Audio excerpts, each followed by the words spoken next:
Hi, everyone. What I want to talk to you about today is when product leaders or leaders transitioning into a product role need coaching. So, a PM told me last week, I know what to do. I'm a great operator. I just don't know how to get people to let me do that. So, the gap, that's where the coaching lives. You're a great operator. You know how to get things done. You know how to ship great products. The gap is how can you effectively do that in the situation you find yourself in, whether that's a promotion, joining a new company and understanding a new culture, or transitioning from a different department into a product leadership role. Most product leaders don't fail because they lack product skills. They fail because they mistake being right for being effective. So the three moments when great PMs get stuck. The first 90 days. The first 90 days, you're onboarding to a company. You're hired for expertise, but then you need the permission and you need the context to use it. When you move too fast, there's resistance. The metaphor I like to use is think of yourself as ChatGPT. You've been given a prompt, deliver this product.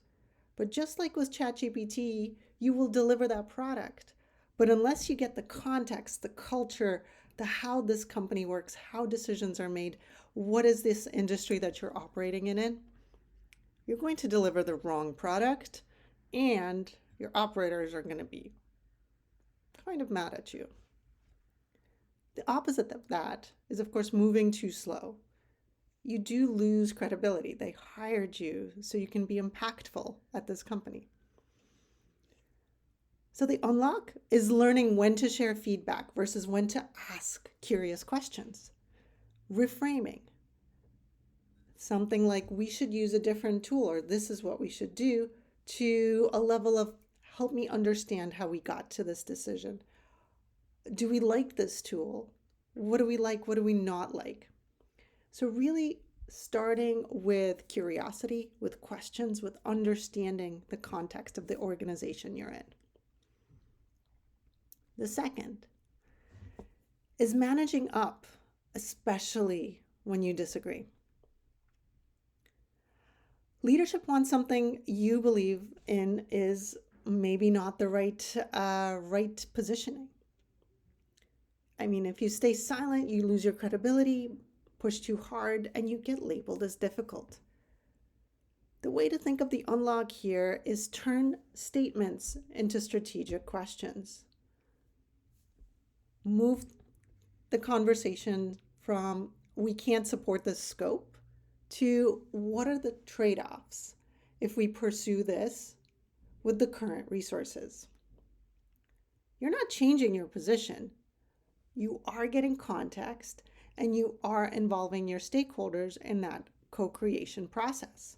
So you're changing how you invite others into the problem.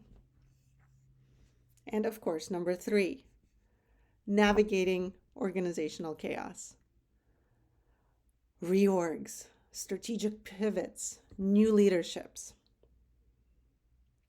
Your influence network either at least changes or maybe even disappears.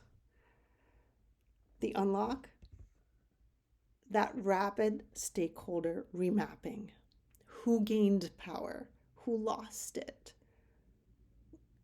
Think through what are those influence steps and how do the new decision makers make those decisions so you can learn how to operate in the new environment and be effective.